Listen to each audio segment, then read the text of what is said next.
From Tally to Cali, It's time to wake up. Wake up! Warchant.com is your ultimate Seminole sports source. And this is Wake Up Warchant, presented by Vitamin Energy. The vitamins. The energy. Now here's Warchant.com's Aslan Hajavandi and Corey Clark. Wake up! It's Wake Up Warchant presented by Vitamin Energy. Coming up on today's show, are we going to believe in the Florida State Seminoles this spring and this offseason? If so, what do we need to see? Who's got the inside track for the basketball job, we think? And we're generating discussion sparked by Cummins. Wake Up Warchant presented by Vitamin Energy. VitaminEnergy.com. Shake it and take it. Sip the juice. You just go to VitaminEnergy.com, put your order in, and be like, wow, I should have done this so much sooner. I feel more energetic. I feel clearer of mind. I'm in a better mood. I'm lifting better in the gym. What's going on? It's 260 milligrams of all natural caffeine, everybody. Plus vitamins and nutrients. Try that new Focus Plus formulation, the tropical infusion flavor. That's what all the kids are talking about. Again, clinically proven, clinically tested. Well, obviously it's clinically proven because it was clinically tested, Aslan. You guys know what's going down. Give it a try. Shake it and take it. VitaminEnergy.com. Warchant.com, ultimate Seminole sports source. Once you hit the thumbs up on the YouTube side of things, maybe leave a 5-star rating review on the Apple podcast side of things. Many sides to Warchant.com. Audio, visual, written word. None more personified by the work of the great Corey Clark, who joins us every single day when we do this Wake Up Warchant podcast thing. Corey Clark, how are things? How was trivia the other night at the Corner Pocket Bar and Grill with you and your beloved wife? It was a big hit. I didn't do the retired numbers question, so I had a complaint about that from the team that actually won it, by the way, so it wasn't that big a complaint. But I was like, it's too hard to explain the difference between retired numbers and retired jerseys, and I don't want to get in an argument when somebody gives me number 9. And I'm like, no, it's not retired. And they're like, I was at his retirement ceremony. And I'm like, I get it. But that number is still in circulation. So I was like, you know what, I'm just going to do the 3. Hey, here's a question right off the bat, Aslan. Let's see how good you are. The 3 Florida State football players that were the NFL Man of the Year. Ooh, we have 3? Yeah. All right. Yeah, I think it's the most or second most of any school. Warwick Dunn. Okay. Anquan Bolden. And everybody's yelling at me for the 3rd Man of the Year. The 3rd one is the one I Derek forgot, Brooks? too. There you go. Yep, Okay, you nailed it. Yeah, Yep. right. Brooks and Dunn, buddy. Yeah. Neon Moon. That's what I called him. That's right. Yeah, man, the commercial, just, who's our favorite player? Yeah. Mr. Derek Brooks. Yeah, it was awesome. All right, man, good. Well, I'm glad everybody had fun out there. Was it a close contest, or did the winning team route the field? It was 2 teams tied for first, and 1 point behind them was 3rd place. And the tiebreaker question, here's another one, because we had a category on Clarks. And one of the questions was about Christmas Vacation. Okay. So the tiebreaker was month, day, and year that Christmas Vacation was released in theaters. Oh. That's tough. You got any guess? You just give me a year. November 23rd, 88? December 1st, 1989, which the Manatee Burgers got on the nose. Oh, Which is insane. They nailed it exactly right, which I don't think has ever happened before, so that was cool. But, yeah, it was a good time. A lot of positive feedback. So we'll probably do it again next year at some point. I did want to say 89. I think it's 89, but for some reason I went against my wisdom and did not pick that. So yeah, Julia Louis-Dreyfus, that was before her Seinfeld fame. Yes, right? Way correct. before the Seinfeld fame. Yep. All right. Hey, well, let's get down to it, everybody. It's been a few days since we've all hung out. This is going to be a Renegade Express mailbag show, and we've got questions regarding, the news of the week, which is Florida State's exit from the ACC now being more clearly defined, and apparently, Corey, even on some better terms than originally reported after Monday's news break. So apparently, if Florida State were to decide to leave right now, be like, we're out, it would only, and I'm saying that loosely and putting air quotes, only $165 million. It's going to drop off $18 million each year up until 2030 season, which at that point it'll drop to $75 million. So I think the belief was it would have been like $200 million if they were to try to leave right now, and then around 100, a little bit under 100 if they wait until after the 29-30 season. But I mean, $75 million, that's a quarter. That's 25% less than you kind of probably were bracing for. I don't know. I mean, how much more has this, buoyed your hopes, your aspirations for what this athletic program is going to look like here down the road? Yeah, I mean, I still think it's the news of the day, of the week, of the month is still very encouraging. And I'm not saying that this isn't. I'm just saying I don't know that it affects the numbers.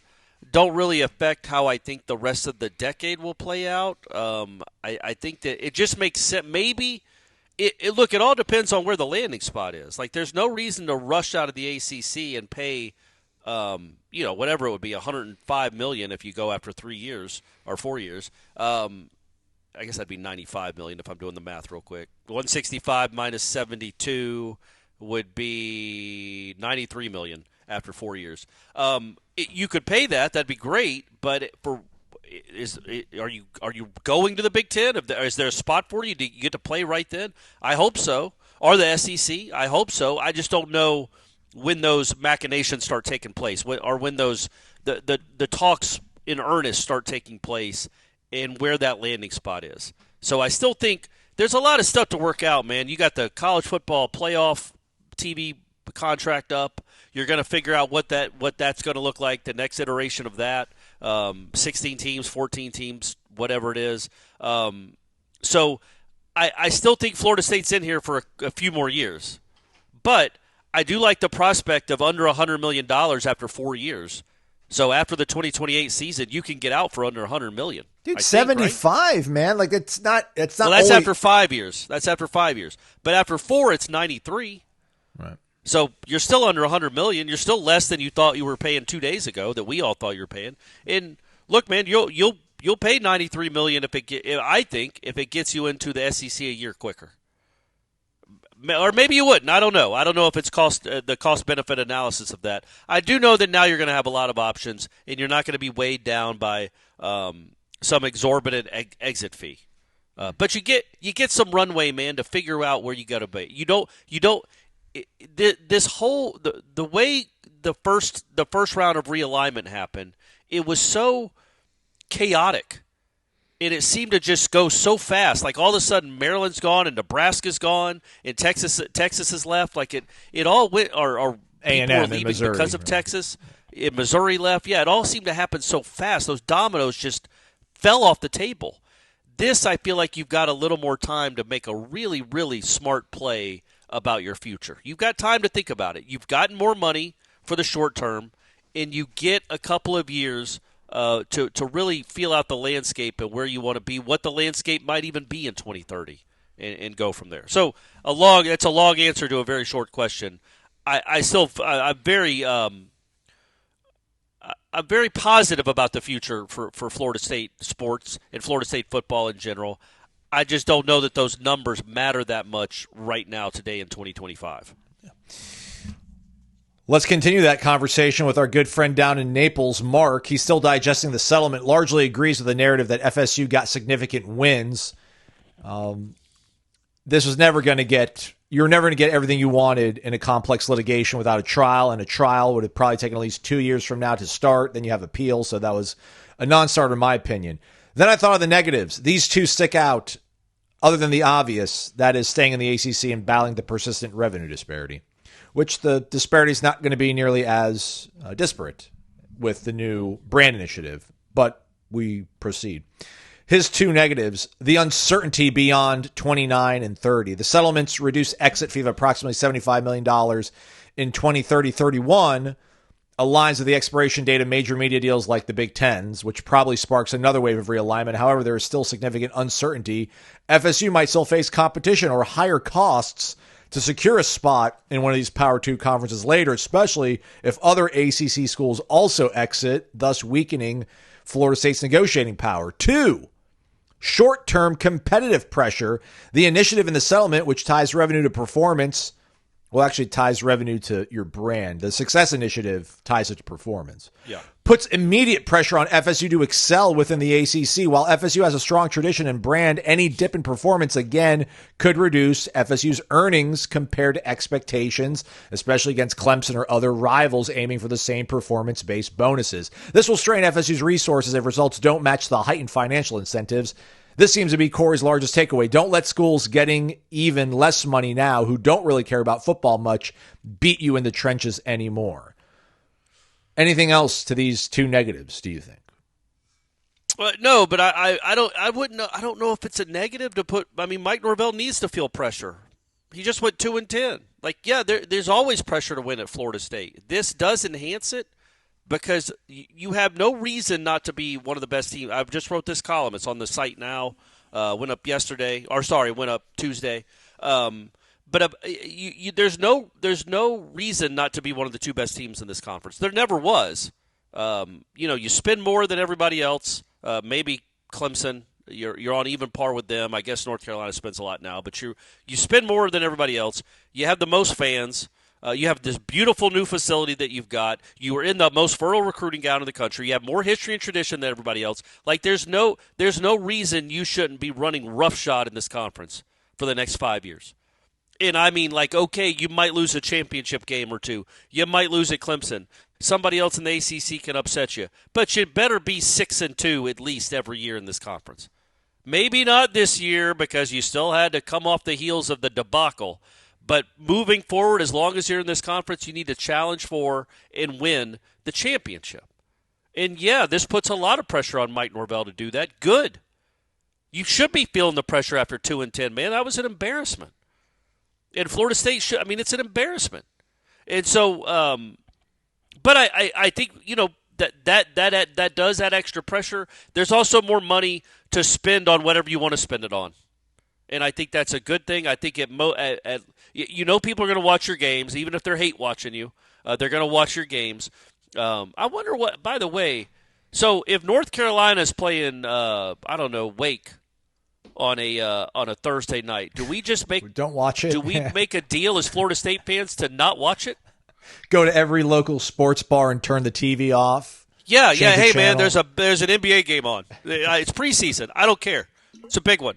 LeBron's back for his 39th season. I want to see how he looks. Like you've got to don't watch everybody unless Florida State's playing. Don't watch. Watch Clemson. Clemson was in the boat with you, so watch them. Everybody else, do something else with your day. Although, how do they – I know I've talked about this before. Do we still use, like, Nielsen families? Diaries? I think they still So use does it diaries. matter if we watch? They can't just tell from our streaming or our TV what we're watching? Like, streaming, they have to. Right. There's no way they have Nielsen families for streaming, for, like, if you watched Amazon Prime. The paper diary is going away in this year, actually, but that's for their radio side of things. I don't know about television, man. Yeah, because I think they were actually sending you a box. There used to be a paper diary. Then they sent you an actual box of certain families, and you would connect it to your TV, and they would be able to follow it along. But I think streaming numbers should be more accurate, but they're not as transparent about those with everybody. So. Oh, well, either way, yes, there is more pressure that comes with this, but I don't care. There should be a lot of pressure anyway. I don't think that is a negative. Hopefully that's a positive. Hope that's a spark. Hopefully that keeps him grinding and getting this program back to where it needs to be and never having to go through something like this again. And if you do go through something like this again, you're done. So we know that. So I truly think that now. Like, I think there's too much on the line for Florida State to be an appealing bargaining chip in 5 years, for you to slog through a bunch of mediocre and losing seasons. Even if you owe Norvell the money, like getting into one of those two conferences or one of the super conferences, which I think Florida State would be all set anyway, even if they did muddle through the rest of the decade. But you need to make damn sure that you're one of the appealing free agents on the market. You need to be the most appealing free agent in the market. So none of the 2-10, 5-7 stuff anymore. So that I think is the pressure of the next decade. And if Norvell proves after this year that, okay, we tried again and he just went 4-8 or 5-7, I'm almost to the point where, because I would have said a month ago, No, man, you're not going to pay him $50 million to not coach. Well, you might now. If you're convinced he's not the guy anymore, if he can't get you to where you need to be, then yeah, you're going to have to buck up and pay him so you can make sure that by 2029 you're winning the ACC and you've got a chance to get to where you want to be ultimately. Well, my thing so yeah, I think there is some extra pressure now that I think about it like that. Well, realignment's not going to be neat. It's not going to be only 2 more teams are going to move, or I don't even know if I want to put a cap on it, as like 10 teams might possibly move in the next round of realignment. But somewhere in that mix, Florida State's going to be very valuable. Now, are there going to be full share, partial shares? I mean, there's a certain point where there's going to be a law of diminishing returns on just how much money you're getting for your football program. So as long as you find a way into these power conferences, man, you're going to have enough money to compete. And that's all you can ask for. You just want to be in the dance, relevant, chasing what everybody else, on the block is chasing that you think your peer equals to. So there's always going to be something, I think, that's going to gnaw at Florida State fans. I'm sure even if we get into the SEC, people are going to think that the SEC is, Feinbaum's going to talk down to us. Or, if we go to the Big Ten earlier than their TV contract expires on a reduced share, well, we're getting a reduced share. It's like, well, you guys wanted out of this conference. Here it is. It's affordable, and it's going to happen relatively soon. So, yeah. All right, Marlon Joker, wake up, gents. Let's keep it with the realignment stuff, conference stuff, Corey. Okay, with the Big Ten road game will be the first road show for the Wake Up family. Or which Big Ten road game is the first road show for the Wake Up family? My top 3, the Horseshoe, the Big House, Camp Randall. Those are good ones. Those are good ones. They are. Maybe USC, maybe the Coliseum. I wouldn't mind hanging out in Seattle. That too, yeah. Take a boat to watch UW. And then we got our guy, Noel Fan for Life, class of 2007. Corey Aslan, it would seem that post-settlement, the path is aligning for FSU to join the P2 in the next 5 years. The most likely destination seems to be the Big Ten. You two have infamously been haters of the idea of FSU going to the Big Ten in the past. In the most recent history, your language has softened on the idea. I'm just looking for a pulse check to see if you still feel the same way. Aslan, fire up the engine and turn on the camera so we can hear and see Corey fawn over his buddy Greg Sankey or declare his undying devotion to Tony Petitti. Thanks for all you do. He called his shot. I don't like being told what to do. But Corey, if you would, please. All right, there we go. I should just push a button, right? Because it's an electric. Yeah, still. It's fun that way. We're having fun, everybody. It's generating discussion. It's sparked by Cummins. Give them a follow on their Instagram. Cummins Lifestyles, all one word. You can see all the awesome things. Yikes. My chair just broke, Aslan. Can we still keep doing this? What? It's live. Yeah, it's live. We're doing live. I got another one. I got a backup. That's crazy. Did you see the athleticism? I didn't see it. I'll have to go back and replay. I thought a robber walked into your house because you're like, oh gosh. Like, no, I had to use my quads to keep from falling. Nice. All right. Well, that was awesome. See, Corey, you got to get out the house, man. Get in that RV with Steph and just motor around the world. I thought I was in decent shape, but I just broke a chair. See all the awesome things that you can do with your spare time, your recreational time, when you use Cummins products, namely the Onan line, those portable generators, those portable power stations. When you enter generating discussion, you win. You get featured on this video. You get entered into a grand prize drawing at the end of the year to win a free Cummins Onan portable generator or portable power station. Still cannot believe they're doing this. Shout out to our great friends over at Cummins. Amen.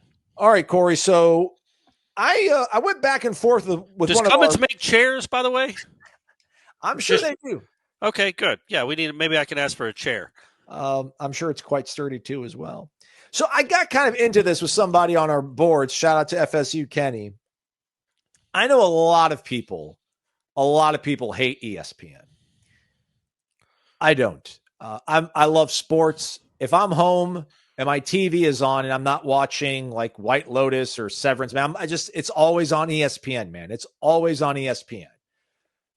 I think ABC ESPN had 75% of the top 20 most watched football games this past year, I remember being in Pasadena, Corey. I remember winning the national title game. I remember going to the bars afterwards, and every TV at the bar is on ESPN, and they're showing highlights of us beating Auburn. I remember going back to our Airbnb, and we turned on the TV, and it was on ESPN, and we got to relive the game again. I remember going to LAX, waiting to get on a flight, going to like the Chili's there, sitting at the bar. What was on the TV?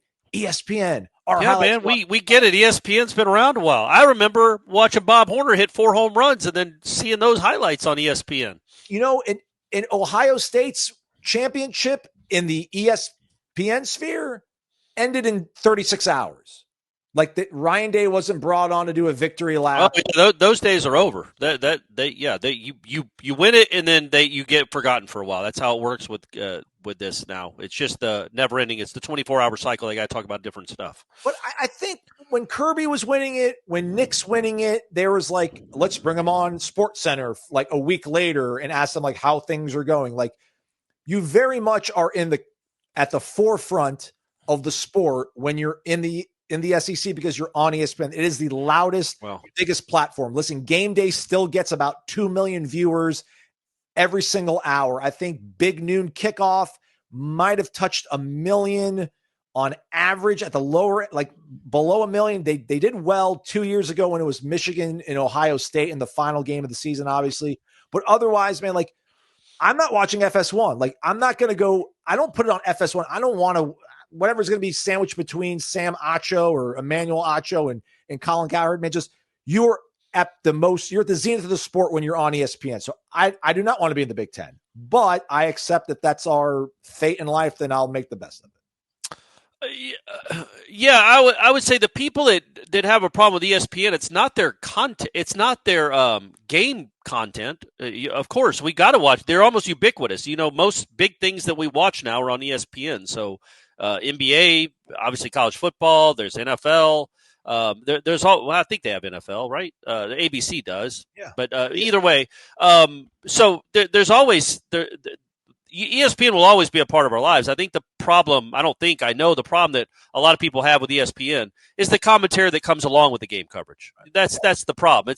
It's not that they hate that ESPN covers football games. It's, you do have to sit there and listen to Greg Sankey talk about one of these things is not like the other on ESPN.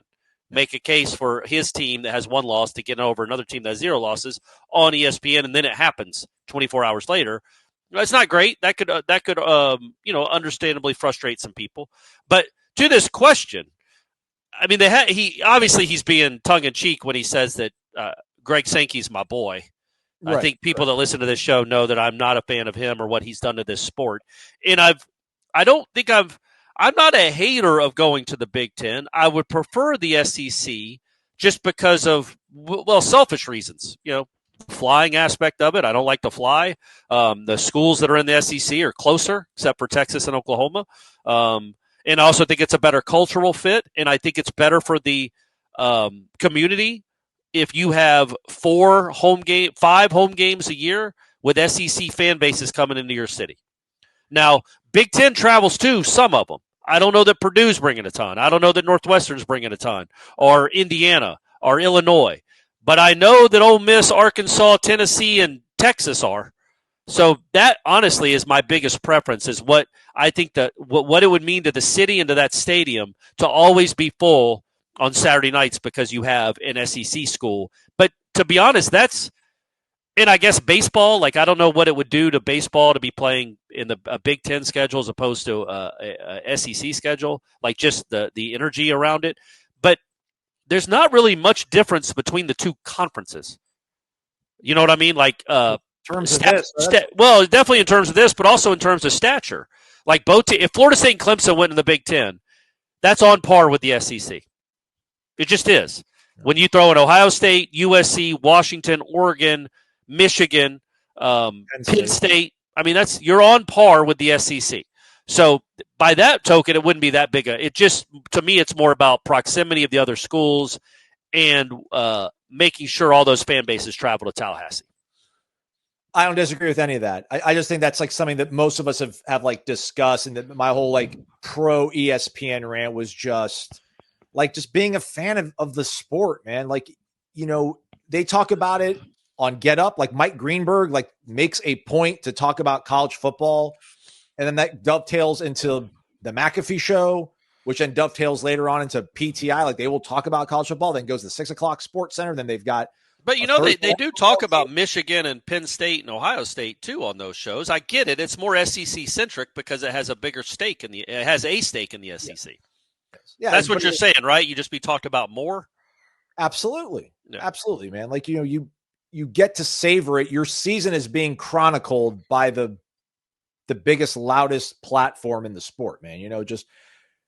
If you want to watch, I think if you can't even really see all the highlights on FS1 because they don't have the rights of the college football playoffs. So they're showing like a slideshow of some of these games that are happening and stuff. And it's like, yeah, I mean, listen, I get it. Like no one likes Herb Street. Like we don't like Feinbaum. I get it. But I also don't like the guys on FS1 by and large. And I don't want to have to like hunt down FSU highlights and hear them talk about it. Because if FSU's in the Big Ten, that makes ESPN that much more likely to not talk about them unless they are the number one team in the country at that point. Well, yes, correct. Or top 5 or in the playoff contention. Yeah. But I would say this, and this is what I've been talking about for 2 years now.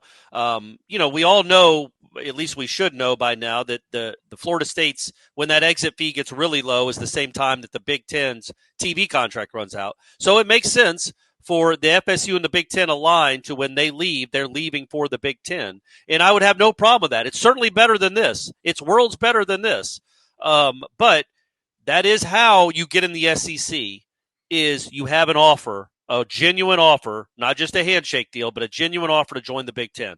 And the SEC gets a little worried to maybe very concerned. And so does ESPN, by the way. They get worried to concerned that they're going to lose Florida State and Clemson and possibly Miami and North Carolina to the Big Ten. And they do not want that. They do not want the Big Ten to have a footprint in Florida. That's a huge state with a ton of eyeballs. And they would much rather, ESPN would much rather keep all the eyeballs in Florida on Florida and Florida State as opposed to half of them going to watch Florida State and Miami. So that's your best bet to get in the SEC, is to get yourself a firm offer from the Big Ten. In worst case scenario, which is not a worst case at all, you'd still be in the Big Ten.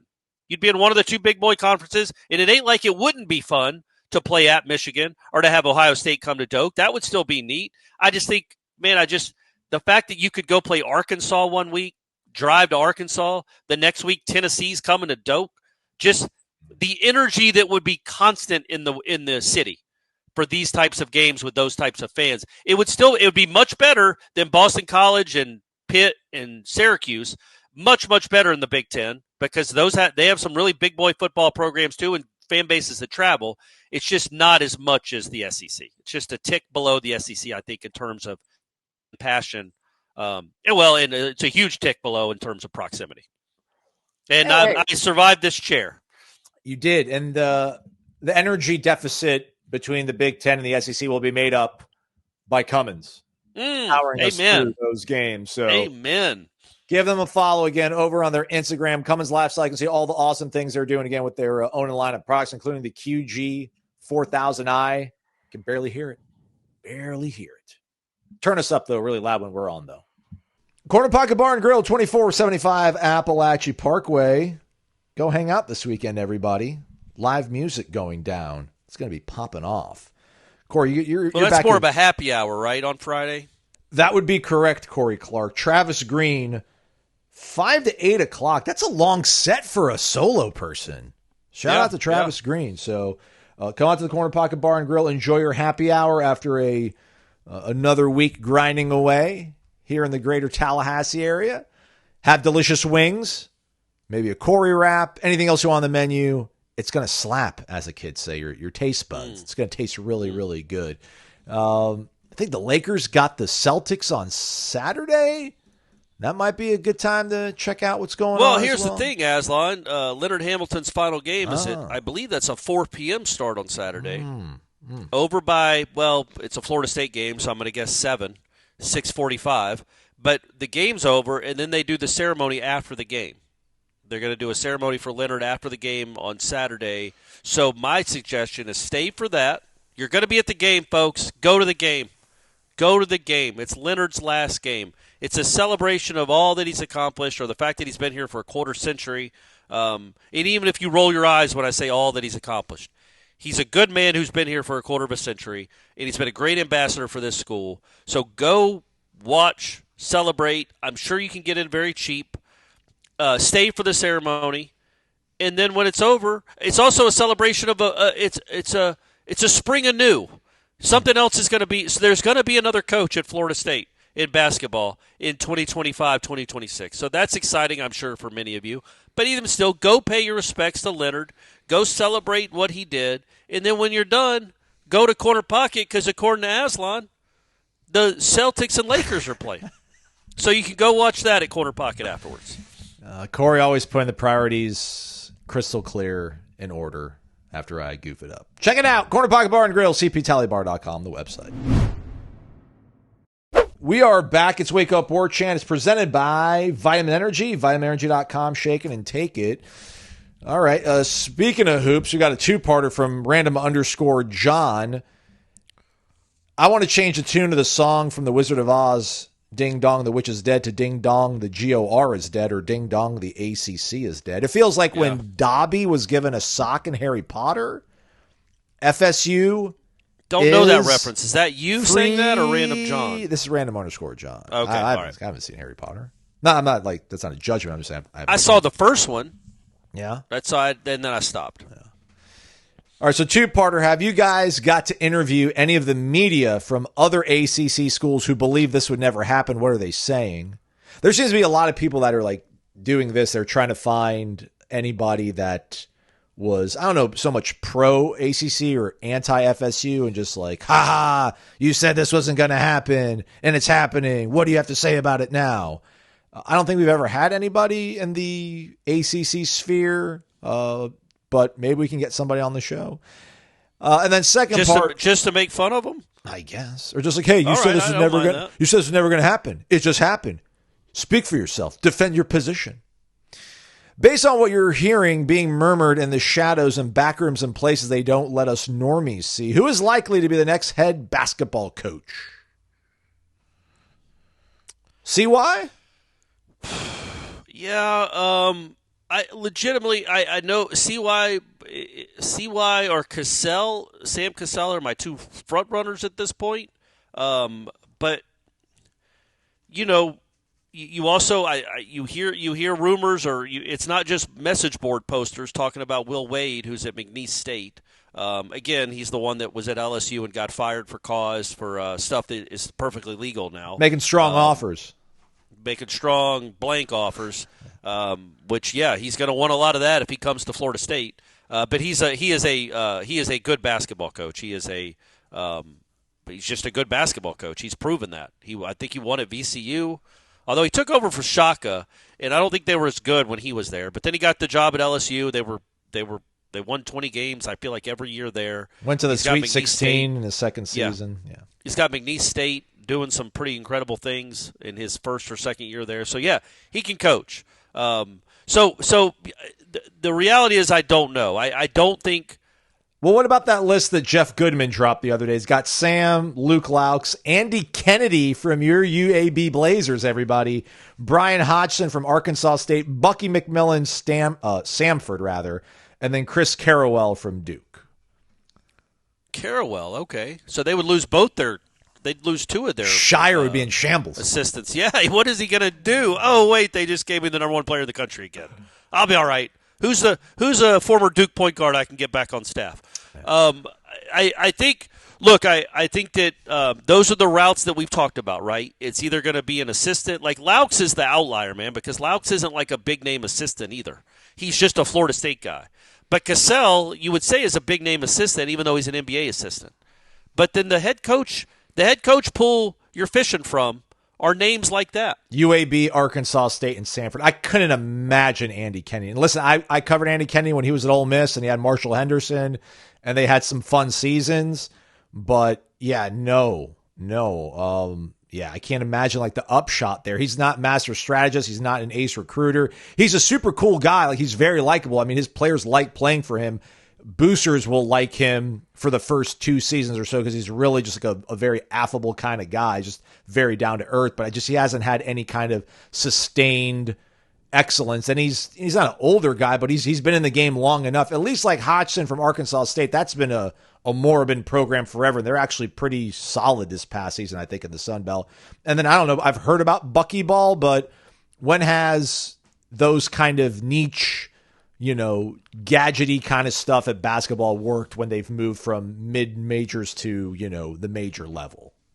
So those are yeah, but I mean, they got to start somewhere. I mean, sometimes it does, not all the time. Look. I just think like Shaka, which is probably not fair. I mean, there might be somebody that comes to mind that did it at the mid-tier level and mid-major level and was able to succeed at the next rung. But like his whole defensive, like we're just going to smother you and make life miserable for you, just say it never worked in Austin. But but mid-majors work all the time. Yeah. I mean, look, the guy, I brought him up a lot, but the dude at Florida was at San Francisco.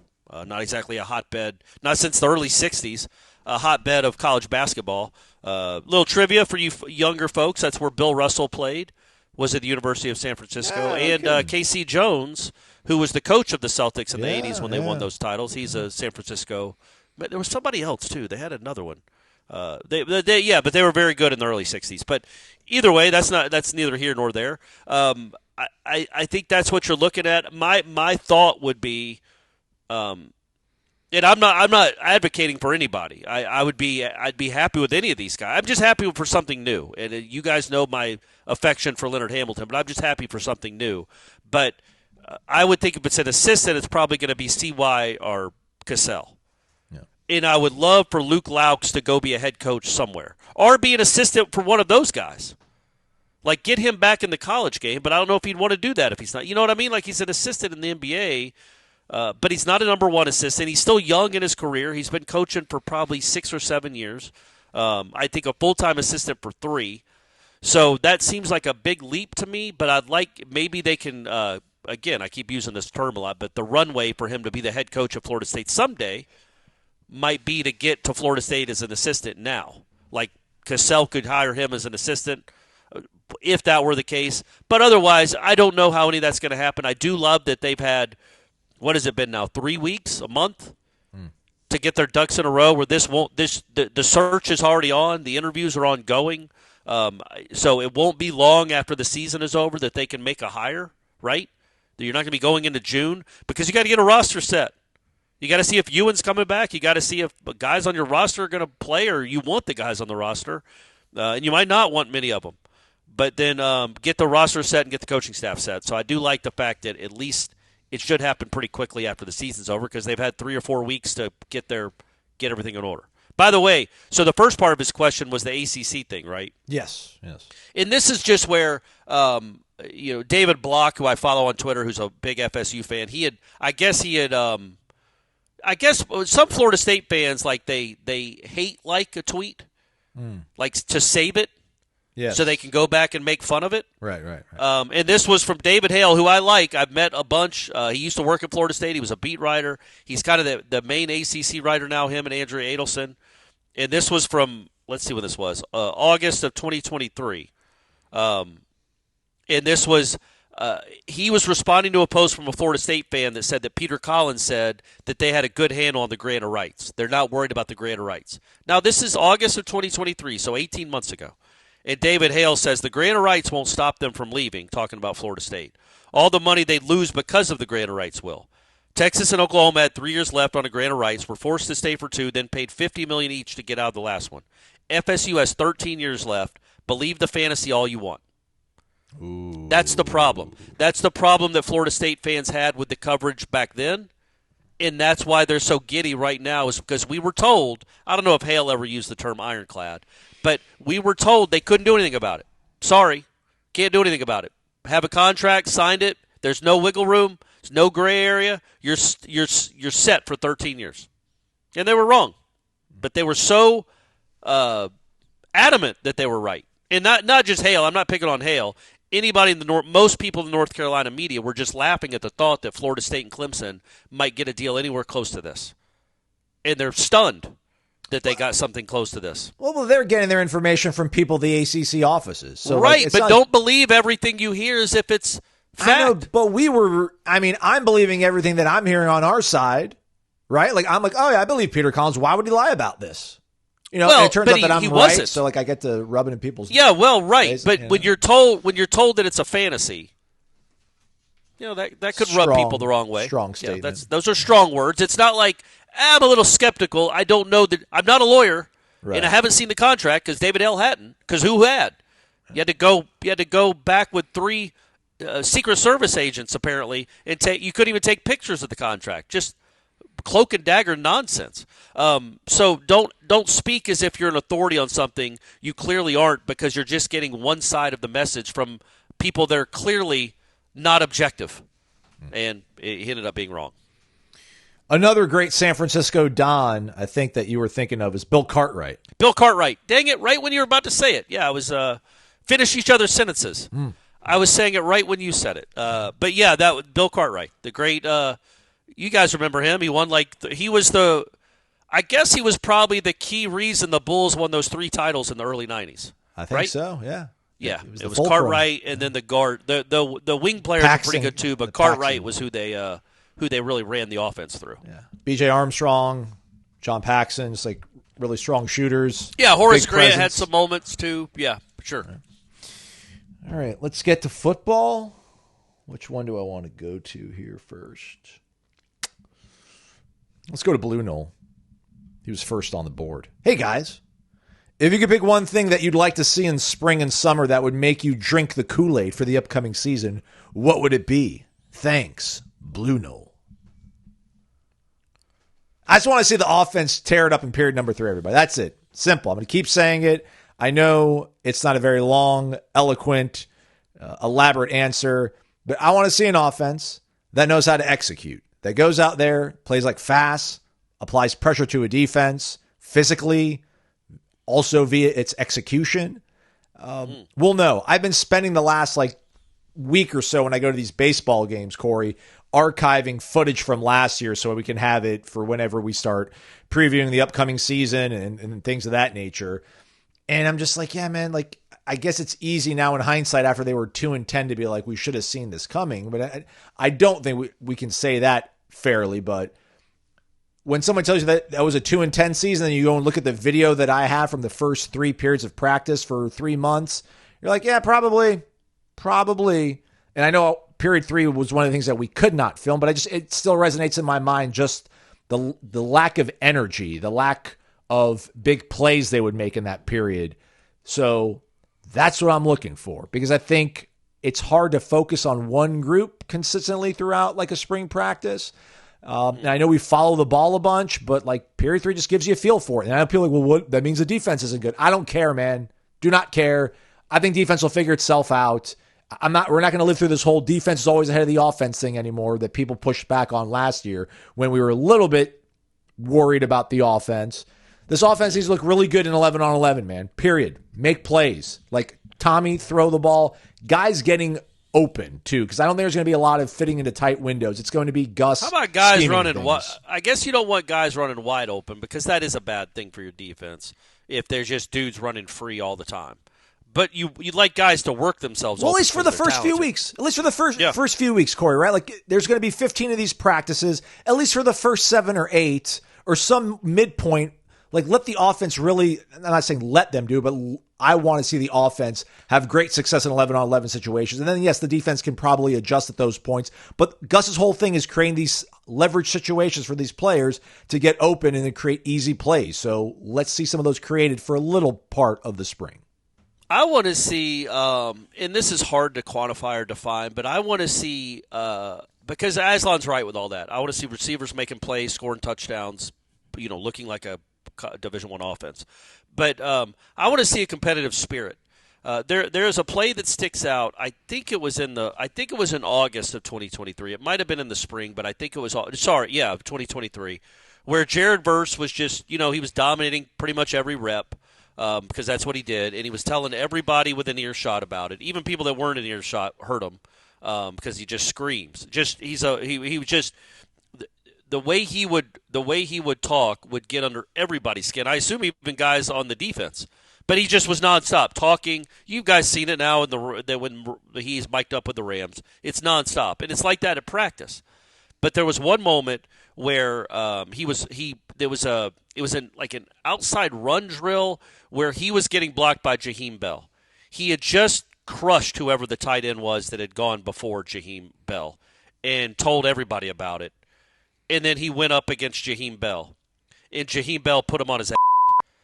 And the way the entire offense reacted to that was exactly what football practice is supposed to be. Mm-hmm. There was a like Jaheim Bell, and Jaheim Bell didn't say anything. Like, he just went and did his job. I think Burst was claiming he slipped a little bit. He might have. But he ended up on his back, and the place went nuts. And I just love that. Not only is Jared Verse going up against the best tight end that Florida State has, that tight end beat him. Didn't happen a ton because Jared Verse is really, really good, but it did happen, and there was a competitive spirit to that practice where even though they're teammates, in that moment they wanted to kill each other in a healthy way. That's practice, man. And from Aslan's point of view, of course we saw some fights last year, especially it seemed like later in the year when people were frustrated. But this was before the season. And, man, that stuff it builds on itself. It builds on itself. And so the competitive spirit between, wide receivers and DBs didn't see hardly any talking last year. Azaria is really good, but he wouldn't talk a ton. I want to see, and I know that doesn't really mean you're going to win more football games. I just think typically, not everybody, but typically 80% of athletes, if you rile them up, that brings out the best in them. Get riled up and have some competitive fight about you, whether it's against the DB that's covering you or the dude you're trying to beat out for a starting spot. Have some competitive spirit and fight about you. And it seems like, again, it's easy to say in hindsight. It's not like I was saying this in August of last year, granted. But once you saw a season without the Jared Verse versus Jaheim Bell kind of matchups or Renardo Green versus Keon, once you saw those kind of – and, again, I know I'm talking about NFL players. That always helps too. But that kind of competitive spirit and talk, you saw a season without it, you know how much it was missed. So hopefully some of these guys, I think Tommy will bring that out some. I don't know what kind of people Deuce and Squirrel are on the field, but I hope they're talkers, and I hope they tell the DBs that they suck. And I hope the DBs take that personally and then tell them, no, you suck. And then that's my trash talking, folks. That's right. I don't hold back. No. Right, Aslan? You heard that. I'll cut to the quick. I'll cut to the core. Yeah. You suck, man. Yeah. Do something about it. I just said you suck. What are you going to do? Stop. Yeah, exactly. It hurts. This is just a comment. G. Fala, been around since February 2024, 32nd post on the boards. Now that we are in the minor NFL era, we need to have some optimism that we can get this ship sailing again. The cure is winning with a team who plays with tremendous energy. There to you your go. point, Corey. Yeah. So, yeah. Yeah, it also makes me think about, and I've referenced it before, maybe I'll find it and drop it in the show right now. Maybe not, though. But like it was that practice they had in Doak 2023 before the LSU game. Yeah. It was like this. It was a cool level of like anxious, like buzzing energy for a guy like me, like being on the field. And like it was almost like you could tell like a fight was about to break out at a club or something. You're like, I got to get out of here. But this was a fun kind of energy of like you in South Bend. Yeah, kind of like that. Man, 22 years ago coming up on that. Yeah. I was trying to think about like if I got into a fight now, like how gross and stupid it would look. But anyhow, so I digress. But yeah, there was a level of, to your point, Corey, like competitive spirit. I remember asking Norvell about it after the practice too, and he was just like dead-eyed, like, yeah. He's like, yeah, there was elite competitive effort from this team. Mm-hmm. And it was like, yeah, well, let's – and I'm not expecting to see that, but to your point, like we can see Tommy get on a receiver if they run a bad route, or Tommy, celebrating a big play and chirping and letting the defense know about it to see if they'll respond to it. There's going to be that level of competitiveness and just vocal leadership, I think we'll be able to kind of see, and we really do need to see. I just want more, energy and talking, man. Like, I want more. I just think it makes teams better. I think all the best football teams, I don't think Ohio State last year in practices, it sounded like a library. And I'm not saying it sounds like a library at Florida State's practices, but it's not. There's not a lot of aggression towards each other. There wasn't last year anyway, and I just think that kind of us versus them mentality, while maybe not healthy if it goes on after the practice, you need it, man. And you need I would love it, and I don't know if he would because it's his first year. But if Tommy completes a 40-yard pass to Landon Thomas for a touchdown, for him sprinting down to the field, screaming at all the linebackers at how much they can't cover Landon Thomas as he's running to go celebrate with Landon Thomas. Get under their skin, man. Make them mad. Make them better. But also, it also helps when, like I said, it's not lost on me that the guys that I was really liked watching practice and the energy were, Jared Verse, Ronaldo Green, and Keon Coleman. Yeah, that makes sense. Yeah. What also makes sense is, keeping your money and your credit card secure. Sometimes, these wallets that we've been sitting on for months, years, dare I say, lose their integrity, the compositional integrity. Cards might slide out. Yeah, mine did. Literally, cards fell out once every 2 weeks. They would just fall out on the floor. Yeah, so try something different with the Ridge wallet. Go to ridge.com/wakeup and take part in their once-a-year anniversary sale. Get up to 40% off right now at ridge.com/wakeup. And my dad used to own a Persian rug gallery, and every single day was a liquidation sale, Corey. Like, there's always a banner that said liquidation sale. I don't have the feeling that this is the tactic that Ridge uses, but I don't have a long history of checking their website. But I do know that a few weeks ago when we checked things out, the prices were much higher than they are right now. So take advantage of it. Slim, modern design, holds up to 12 credit cards, but I think you should probably only have like 4 in your wallet probably. I've got my ID, debit card, credit card, and my insurance card. But I could fit 8 more if I wanted to. But I'm not to tell you how to live your life. We need to have an economic person on here to break down home economics for doing all that stuff. But I will tell you, you can save up to 40% with the Ridge wallet. And I'm liking it, Corey. I really think I'm not going to go back to my leather wallet. And I am getting even a little bit more comfortable now with holding it in my front pocket. I just like the way it feels, man, the form factor. Like you said, it's literally the size of your credit card. Maybe a millimeter or 2 larger just so it can obviously sandwich it between there. But it's also got the built-in money strap because I do carry cash. Because cash is freedom, man. Sometimes you got to get out of a place and just throw money down and be able to go. You don't want to wait for your credit card to come back to you. So I'm a fan thus far. Wallets, just, it's not the 1990s anymore, guys. And this isn't a money clip.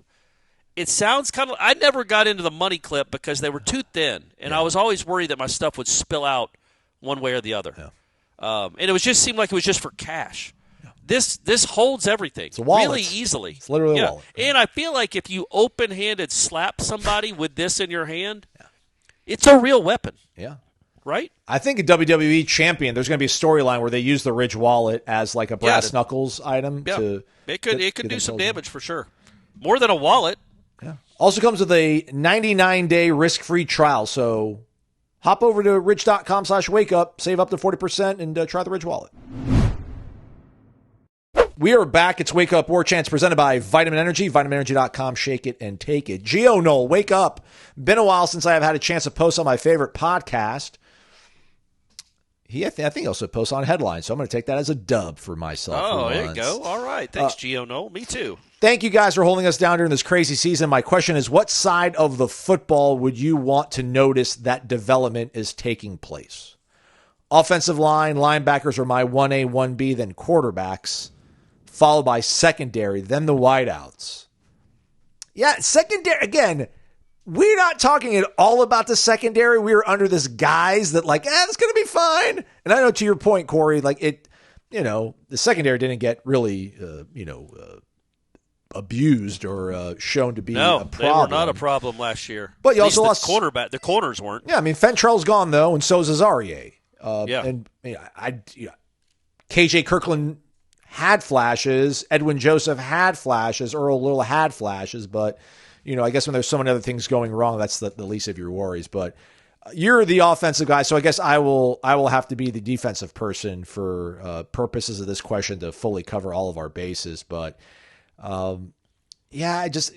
we need to see some disruption. That's the tricky thing, right? We need to see a disruptive front. But, my gosh, we need to see an offensive line that's going to be able to protect the quarterback. So it's tough to kind of figure out a way to reconcile those things. I can't protect the quarterback. I don't worry about the quarterback being protected. He'll protect himself because he's all quick feet McGee over there. He can protect himself even if they got to push people out of the way to run the ball.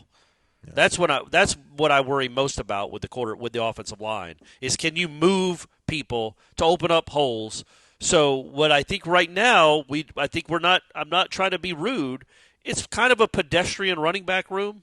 Fair. We'll see what the freshman is, but it's not. There's nothing that's been proven to be special yet. We don't know what this running. You're going to need some holes. If these guys are just, pretty good college football players, maybe you don't have a Dalvin or a Cam Akers back there that could just make magic by themselves. You got to give them something.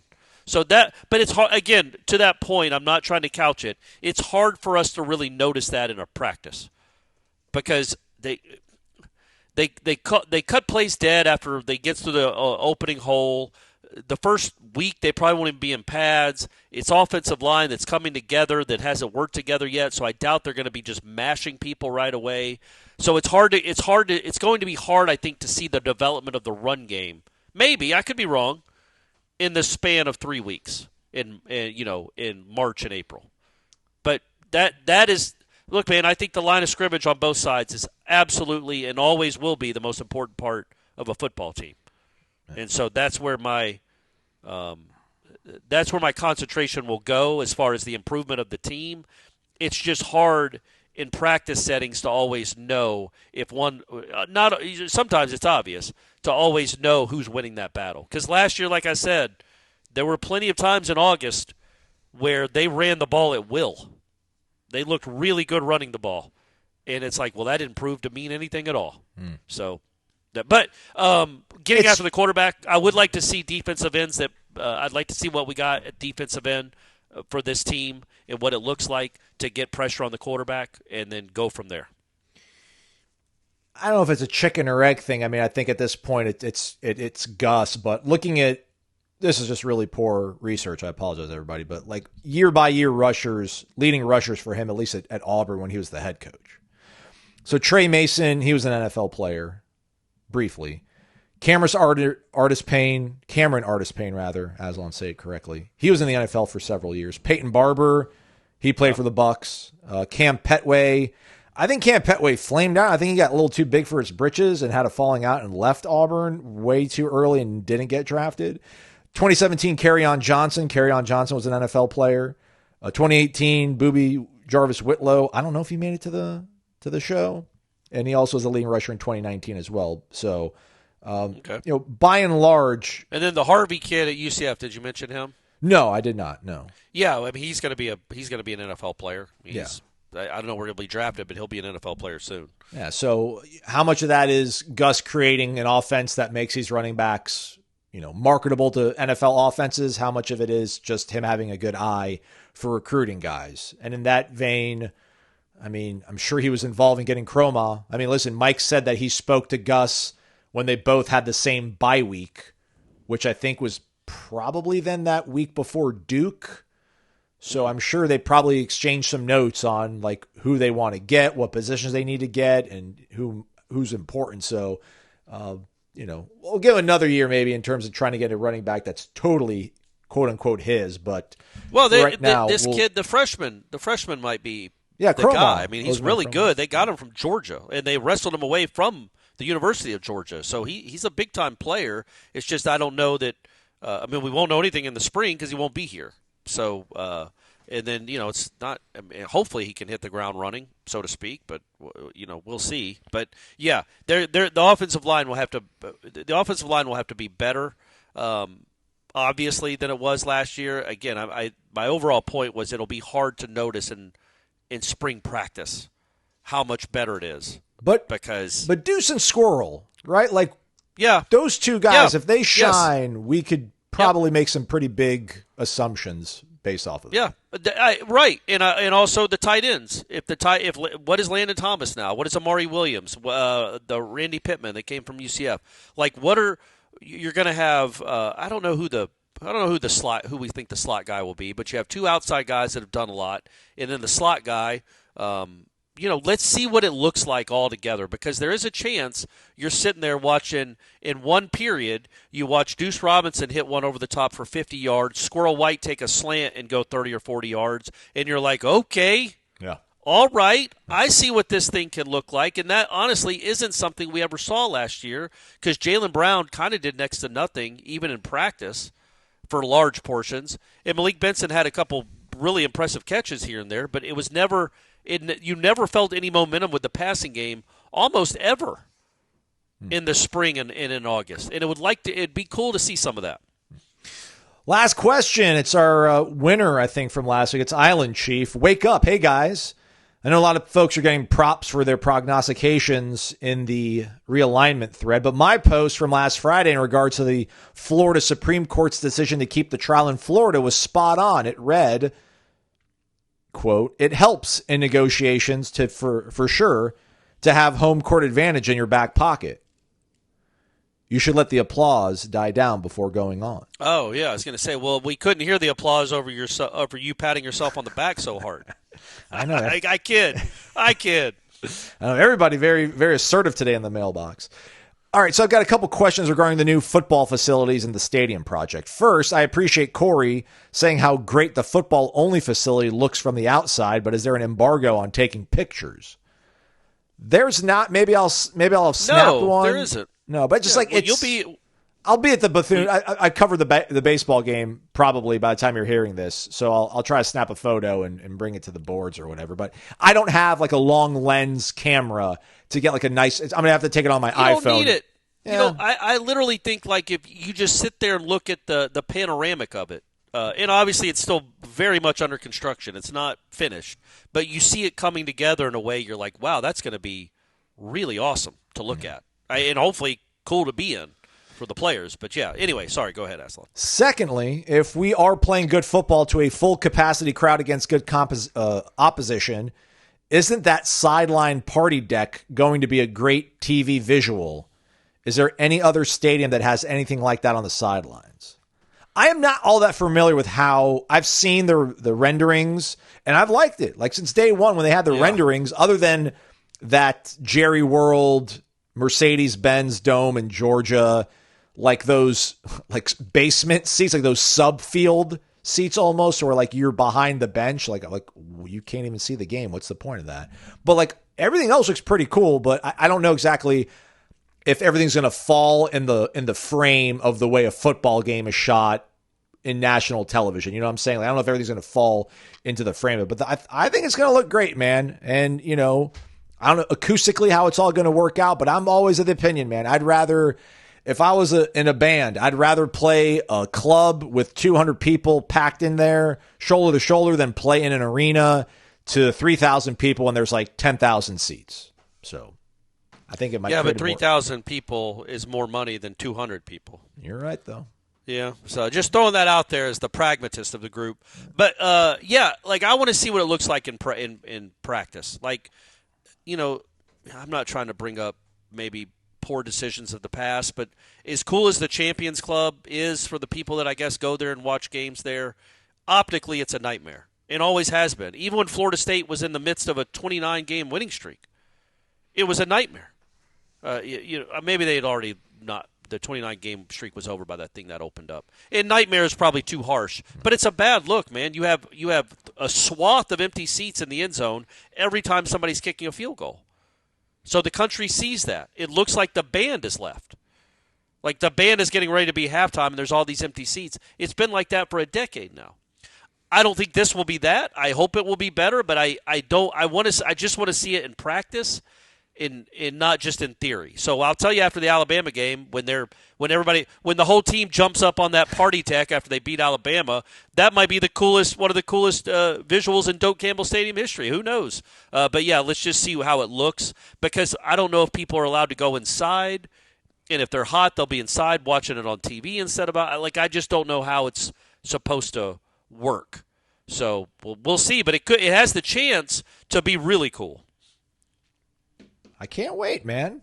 It sounded like on headlines 2 weeks ago, there was like a little bit of doubt about the stadium being ready, or not that maybe it was the footballing facility being ready by the game, but there's obviously going to be the breaking in period of trying to get this, you know, brand new stadium running at full. There won't be a soft opening, as Ira said. It's right. Might be the most attended game of the entire season, but I mean, I would think there's going to be more concessions and there's going to be less amount of people in there. So should be fairly okay. They need to do they need to bring John Taffer in and do a bar rescue and just, I don't know, figure out some way to invite 65,000 people in the Panhandle, the Big Bend, that come to Tallahassee like on an early August weekend and figure out a way to make sure everything moves smoothly. But I've got faith because I'll be in the media box. So.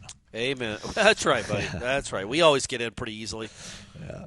All right, that's a wrap for us on the week, most likely, pending anything crazy happening on the way out of the weekend. I just want to kind of restate, if you can. I know it's not my money that you're spending, but if you were in town with nothing to do Saturday afternoon, get over to get over to the Tuck. You go to Doak too. Check up on the progress of that. Yeah. But go to the Tuck. Be there for Leonard's last game. It's a bummer that it's the start of spring break, so I doubt the student section. Hopefully they prove me wrong, but I doubt the student section will be really full. And also they've lost 4 games in a row and 5 of 6. It was a horrible loss again on Tuesday night because they can't shoot. They never can. And the kid made a crazy falling away 3 out of the corner that kind of iced the game for Virginia because that's just how the season's gone. But it'd be really neat if he had a good crowd there to wish him well and give him one last fun moment at the Tuck. Win or lose, but if there's more people there, it's going to be easier to win. So hopefully people will show up. I'll be there. That's all I can say. You can see my bald head on. It's not really press row, is it? Press seating behind one of the baskets. Oh, you're going to be back down? Yeah. I'll come back. I'm coming back for that. Of course. Oh, yeah. It's my dog. I gotta say bye to my guy. It's his last game. I was at Bowden's last game. I wasn't at Mike Martin Jr.'s last game. I was at Mike Martin Sr.'s last game. And now I'll be at Leonard Hamilton's last. I was in Omaha for Mike Martin Sr. You were too, right? Yeah. You got him and Carroll like walking out to the bus for the final time ever. Yeah, but leaving the stadium for the final time. And then so I want to be there. I want to be there for Leonard too. And also, I just wanted to say this because there was another game on Wednesday. We don't know. We recorded this before the Bethune-Cookman game. Don't know if they won or lost or remain undefeated. But Florida State went to 12-0 on Tuesday night. And I don't know that a left-handed hitter has ever hit a ball over the scoreboard, right? It's like that. Ridiculous. I've been going to baseball games since Buster's was there. So that's not that long. It's 60. I wasn't here for JD or Minkiewicz or Sorrento or those guys, but that's a big video board. Mm-hmm. I don't know that I've ever. In the second one, he hit further. Yes. To left field. Yes. So and this is Miles Bailey I'm talking about, local kid who's now got 3 home runs on the season. Like true freshman. True freshman. Again, he's going to have his struggles. Have no idea how good he'll end up being. But that power is undeniable because he hits the ball left-handed where the big boy right-handed hitters would hit it. Like if Cam Smith got all of one, he used to hit opposite field anyway. Like Ferrer or Posey.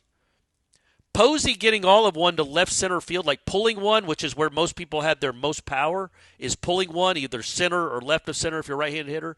This is where this guy's opposite field home runs go. He's hitting opposite field home runs that go as far as like all-American right-handed hitters' home runs go. And he said he didn't catch all of it. Yeah. So and it went 437, and the one he hit over the scoreboard. Like I remember Mike Zunino hit it for right-handed. He was an All-American at Florida, the catcher, who ended up he was in the majors for a long time, but never turned into a great player, but was a very, very good college player. He hit one of the farthest balls I've ever seen hit. He hit the top of the scoreboard as a right-handed hitter, pulling it off some pitcher that Florida State was throwing at him when Florida used to win every game here. This guy hit it over the scoreboard left-handed. I'm just saying, I know there was some wind. I know he popped it up. It wasn't like a missile, like low-liner missile. But holy cow. It's just not normal. That's all I'm saying. That was 3 minutes of me describing that I could have just said Miles Bailey's power is abnormal. That's not what people do. People don't hit the ball 440 feet opposite field or over the scoreboard opposite field. That's like Ronald Acuna stuff. So basically, I just called Miles Bailey the next Ronald Acuna. So good luck, kid. Don't disappoint me. Somewhere between Acuna and Buster Posey. Right, somewhere in there. Just find that little gray area there, man. Come on, Miles, you can do it. And I'm going to jinx it. They're 13-0 after beating Bethune on Wednesday, and one of only 6 teams now, I think, that are undefeated, Corey, which has to mean something. Because last year they were the last team, I think, to lose. And I like that. Yeah, know, and they had Bethune-Cookman on Wednesday. Maybe they won, maybe they lost. We don't know. And then 3 games this weekend with Lipscomb, and then Tuesday is Florida at home. Mm-hmm. So get ready and be there for that one, too. Okay. All right, that's a wrap for us, but the Jeff Cameron Show will be keeping you company 1 to 4 o'clock. Warchant.com, all hours, all days. Hop into the Tribal Council, get involved in the conversation. Check out everything recruiting over on the Premium Recruiting Board as well, or in the Renegade Room if you're a gold member, where all the good stuff's going down. He's Corey Mazon. Thanks so much for listening to another week of Wake Up Warchant, presented by Vitamin Energy.